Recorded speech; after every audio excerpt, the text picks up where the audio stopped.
जितना ज्यादा आप चार्ट को समझोगे उतनी ज्यादा आपकी परफेक्ट एंट्री होगी। और चार्ट से ही समझ में आता है कि सही जगह पर एसएल कहां पर होना चाहिए और सही जगह पर टारगेट कैसे बुक करें। क्योंकि एंट्री कितना भी ज्यादा परफेक्ट हो, अगर एग्जिट परफेक्ट नहीं है तो उस ट्रेड का कोई भी मतलब नहीं। एक एग्जांपल है, यहां पर मान लो अपसाइड का एक व्यू था, सिनेरियो था। अगर सही जगह पर एग्जिट प्लान नहीं होता तो मार्केट टोटली रिवर्सल हो जाता है, या फिर यहां पर भी कहीं हो रिवर्सल हो गया। इसलिए एग्जिट या टारगेट बहुत ज्यादा जरूरी है, जो आइडेंटिफाई करना कि मार्केट में क्या पॉसिबिलिटी है, कि मार्केट किस लेवल तक मोमेंटम कर सकता है। तो सिंपल है, हम चार्ट ट्रेडिंग को समझने की कोशिश करेंगे। आज मार्केट यहां पर गैप अप ओपनिंग हुआ, उसके बाद जैसे मार्केट ओपन होने के बाद बहुत अच्छी खासी एक बेरिश कैंडल स्टिक बनी। मतलब आप देखोगे लगभग लगभग 90 से 100 पॉइंट की एक कैंडल है। अपने हाई प्राइस और लो प्राइस को हमने मार्क कर लिया। अब हमारा सिनेरियो क्या था कि मार्केट का ट्रेंड तो अप ट्रेंड है, लेकिन अपर साइड में कोई भी स्टॉप लॉस नहीं है। क्योंकि जैसे ओपन हुआ मार्केट नीचे की तरफ आ गया, अपसाइड एसएल नहीं है, तो मार्केट हमेशा अपसाइड मोमेंटम करने की पॉसिबिलिटी लो हो जाती है, चाहे मार्केट का ट्रेंड अप ट्रेंड क्यों ना। उसके बाद हमेशा आपको क्या करना है, ना यहां पर बायर्स के स्टॉप लॉस है ना सेलर के स्टॉप लॉस है। इस कंडीशन में क्या करना है, आपको वेट करना है कि मार्केट बायर्स के स्टॉप लॉस क्रिएट करवा रहा है या फिर वहां पर सेलर के स्टॉप लॉस को क्रिएट करवा रहा है। वो आइडेंटिफाई कैसे होगा, जब आप प्राइस एक्शन को समझोगे। जैसे अच्छी खासी कैंडल बनी, मार्केट नीचे की तरफ आया, बट वापस मार्केट ने क्या हुआ, इस कैंडल को 3 से 4 कैंडल में रिकवर कर दिया। एक फर्स्ट साइन ये हो गया कि फर्स्ट कैंडल स्टिक का लो प्राइस को मार्केट ने ब्रेकडाउन नहीं किया और तुरंत मार्केट में एक पॉजिटिव मोमेंटम आ गया। ये कहीं ना कहीं बाइंग साइड की साइकोलॉजी को क्रिएट करता है। फिर मार्केट में पुल बैक आया, अपने लो प्राइस को ब्रेकडाउन नहीं किया, वहां से मार्केट एक प्राइस एक्शन बनाते हुए इसी लेवल पर प्राइस सस्टेन करने लगा। ये जो यहां पर रेंज थी इसको भी ब्रेकआउट करने वाला था, इस रेंज को भी ब्रेकआउट किया, तो फिर से यहां पर मार्केट में कौन इकट्ठा हो गए, बायर्स इकट्ठे हुए। फिर छोटा सा पुल बैक आया, लेकिन सबसे ज्यादा इंपॉर्टेंट क्या है, जो प्रीवियस स्विंग लो प्राइस है, जैसे ये लो प्राइस है, ये लो प्राइस है, इसको भी ब्रेकडाउन नहीं किया। फिर से मार्केट एक रेंज बनाई और रेंज को ब्रेकआउट करते हुए इस प्रीवियस स्विंग हाई को अच्छी कैंडल स्टिक के साथ ब्रेकआउट करते हुए एक अपसाइड मोमेंटम देखने को मिला। तो इससे क्या हो जाएगा, यहां पर फिर से कौन एक्टिव हो जाएगा, बायर से एक्टिव हो जाएंगे। तो यहां पर भी मार्केट ने इस लेवल को ब्रेकआउट किया तो बायर्स के स्टॉप लॉस क्रिएट होगी, फिर इस लेवल को ब्रेकआउट किया। अब सबसे ज्यादा समझने की जरूरत यह है कि मार्केट इस लेवल को ब्रेकआउट क्यों नहीं किया। इस लेवल को ब्रेकआउट कर दिया, यहां पर ब्रेकआउट कर दिया, तो इसको भी तो ब्रेकआउट कर सकता था। सिंपल एक ही लॉजिक है कि यहां पर क्या स्टॉप लॉस है, क्या नहीं है। जो इंट्राडे का जैसा हाई प्राइस है, क्योंकि ओपन होते ही सेलिंग मोमेंटम आ चुका है। जैसे प्राइस मान लो यहां ओपन हुआ, ओपन होते मार्केट ने एक सेलिंग साइड मोमेंटम किया, ओपन होते सेलिंग आ गई, तो यहां पर किसी को मौका भी नहीं दिया जहां पर ओपनिंग प्राइस है सेलिंग करने का। अगर मौका नहीं दिया तो क्या वहां पर एसएल है, बिल्कुल भी नहीं। लेकिन यहां पर आप देखोगे एसएल थे, यहां पर जो भी सेलर के एसएल थे वो तो हंट हो चुके हैं। कैसे, जब मार्केट इस लेवल को ब्रेकआउट किया, इसके साथ में इस लेवल को भी ब्रेकआउट किया। अब स्टॉप लॉस किसके बचे हैं, मैंने क्या बताया, मार्केट का डायरेक्शन अपसाइड जाएगा या डाउन साइड जाएगा, अगर वो आइडेंटिफाई करना है तो एसएल हंटिंग को आइडेंटिफाई करो। यहां पर जो भी सेलर के स्टॉप लॉस थे, इतनी सारी विक्स है, यहां पर जो भी सेलर के स्टॉप लॉस थे, वो जैसे मार्केट ने कंटिन्यू ब्रेकआउट किया तो सेलर के स्टॉप लॉस तो यहां पर हंट हो चुके हैं। मतलब मार्केट अब अपसाइड मोमेंटम नहीं कर पाएगा, क्योंकि ऊपर की तरफ कोई भी एसएल नहीं। फिर मार्केट रिवर्सल कैसे होगा, नीचे क्यों आना चाहिए, साइडवेज भी तो हो सकता है, क्योंकि अपर साइड में एसएल नहीं है, ये स्विंग लो ब्रेक नहीं किया, तो यहां पर बायर्स के स्टॉप लॉस है।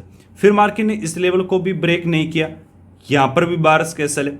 फिर काफी टाइम तक मार्केट ने यहां पर रेंज बनाया, इस स्विंग को ब्रेकआउट कर दिया, यहां पर भी बायर्स के एसएल है। फिर इस लेवल को ब्रेकआउट करके अच्छी कैंडल स्टिक क्लोज कर दिया, यहां पर भी बायर्स के एसएल है। इस लेवल को भी ब्रेकआउट करके अच्छी कैंडल क्लोज कर दिया, यहां पर भी बायर्स के एसएल। तो कितनी जगह, 1 2 3 4 5 6, लगभग 5 से 6 टाइम ऐसा हो गया कि सिर्फ और सिर्फ बायर्स के स्टॉप लॉस है और सेलर के स्टॉप लॉस बिल्कुल भी नहीं है। तो मार्केट क्या करना चाहिए, मार्केट हमेशा उन बायर्स के एसएल को हंट करेगा। इसका मतलब डायरेक्शन क्या हो गया, डाउन साइड का डायरेक्शन हो गया।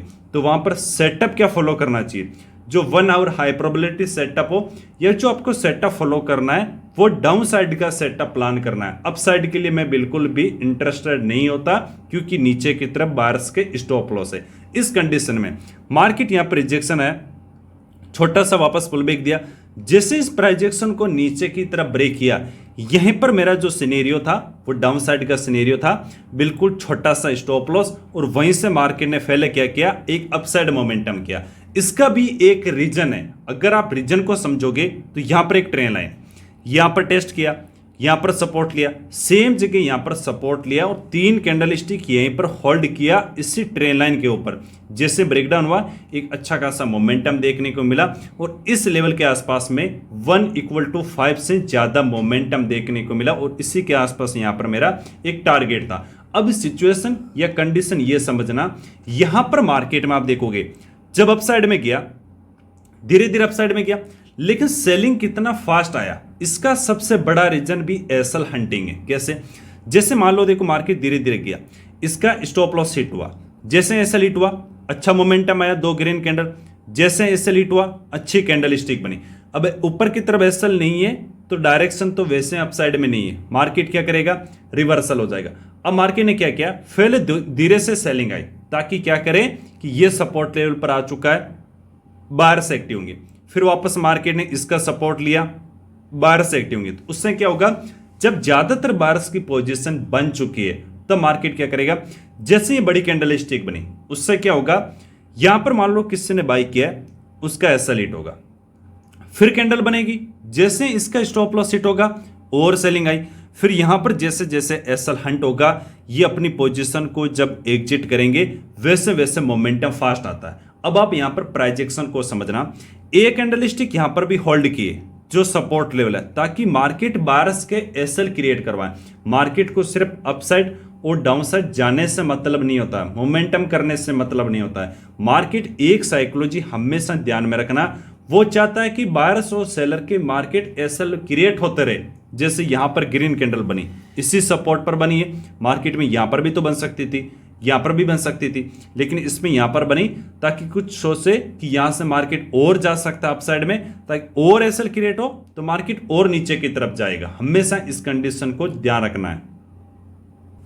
तो जैसे मार्केट ने यहां से मोमेंटम किया, अपना जो इंट्राडे का लो प्राइस था, इसके नीचे ज्यादातर स्टॉप लॉस होते हैं। जो भी अपनी बड़ी पोजीशन बनाता है ना, ज्यादा एसएल कहां पर होगा, इंट्राडे के लो। अब यहां पर देखो, जैसे एसएल हिट हुआ, मार्केट में फास्ट मोमेंटम है, उसके बाद मोमेंटम कौन सा है, उसके पहले मोमेंटम कैसा है, यहां पर फर्क समझ लो। यहां पर मोमेंटम देखना कितना फास्ट मोमेंटम आया, क्योंकि जितना मॉर्निंग में यहां पर 2 से 3 घंटे 4 घंटे पूरा टाइम स्पेंड किया, लेकिन आधे ही घंटे के अंदर सेलिंग आ चुकी थी। उसके बाद यहां पर क्योंकि एसएल थे डाउन साइड में, तो मोमेंटम फास्ट था। जैसे एसएल हंट हो गए, स्टॉप लॉस यहां पर डाउन साइड में बचे नहीं, तो मार्केट कौन सी कैंडल बना रहा है, कभी हैमर कैंडल बनाया, इन्वर्टेड हैमर, फिर मार्केट रेंज बनाया, इसको ब्रेक डाउन किया, फिर रेंज बनाया, इसको ब्रेक डाउन किया। कितना ज्यादा स्लो प्राइस एक्शन है, रेंज ब्रेक डाउन किया, फिर होल्ड किया, फिर ब्रेक डाउन किया, फिर होल्ड कर रहा है। अभी क्या है, प्राइजेक्शन मार्केट का जो सिनेरियो है वो डाउन साइड का सिनेरियो। तो ऐसी कंडीशन में एक ही चीज आपको ध्यान रखना है, मार्केट अपसाइड और जब डाउन साइड में जा रहा है, अगर आप ऑप्शन बाइंग करते हो तो फास्ट मोमेंटम किस कंडीशन में आता है, जब अगर डाउन साइड में एसएल है, अच्छे एसएल है, तो हमेशा डाउन साइड मोमेंटम फास्ट होता है। अगर अपर साइड में एसएल है तो जो अपसाइड मोमेंटम होता है वो फास्ट होता है। लेकिन जब ना तो अपसाइड में स्टॉप लॉस है ना डाउन साइड में स्टॉप लॉस है, तो मार्केट क्या करता है, टाइम पास करता है, थोड़े थोड़े स्टॉप लॉस क्रिएट करेगा, हिट कर देगा, स्टॉप लॉस क्रिएट करवाएगा, उनको हंट कर देगा। ऐसे करते मार्केट मोमेंटम करता रहता है। तो जहां पर एसएल नहीं है वहां मोमेंटम फास्ट होने की पॉसिबिलिटी 5 से सिर्फ 10% है। बाकी 90% जब भी फास्ट मोमेंटम आता है वो तब आता है जब ज्यादा से ज्यादा उस कंडीशन में या उस डायरेक्शन में स्टॉप लॉस होते हैं। अब मेन बात आती है कि टारगेट को कैसे आइडेंटिफाई करते हैं। जैसे यहाँ के आसपास सिनेरियो था डाउन साइड का, क्योंकि जहां से ज्यादा एसएल कहां पर होगा, जैसे इस स्विंग के पास में एसएल है, इस स्विंग को निकाला, फिर यहां पर स्विंग लो का एसएल था जहां पर एक कैंडल स्टिक बनी, उसको निकाला, फिर ये जो स्विंग है इसको निकाला, उसके बाद इंट्राडे का लो है तो इसको निकाल दिया। तो अब मतलब क्या है, इंट्राडे के जब लो को ब्रेक कर दिया, क्या अब कोई डाउन साइड में स्टॉप लॉस बचा है, बिल्कुल भी नहीं। तो मतलब अब सही जगह है मार्केट के उस सिनेरियो को कैप्चर करने की या सही जगह पर एग्जिट करने की। उससे ज्यादा नीचे पॉसिबिलिटी बहुत ज्यादा लो हो जाएगी, क्योंकि यहां पर सिंपल रीजन है अब एसएल नहीं बचे हैं। तो ज्यादा से ज्यादा आपको कोशिश करना है डायरेक्शन या एंट्री को आइडेंटिफाई करना है। तो 1200 सेलर के एसएल को आइडेंटिफाई करना होगा। और ऐसी कंडीशन में मार्केट यहां पर कैसे पता चलता है कि साइडवेज होगा या टोटली रिवर्सल हो जाएगा, इस पर अगर आपको वीडियो चाहिए तो ज्यादा से ज्यादा कमेंट करना एसएल। जितना ज्यादा कमेंट आएगा इसका मैंने कल सैटरडे के दिन वीडियो बना दूंगा। थैंक यू, जय हिंद, राम राम।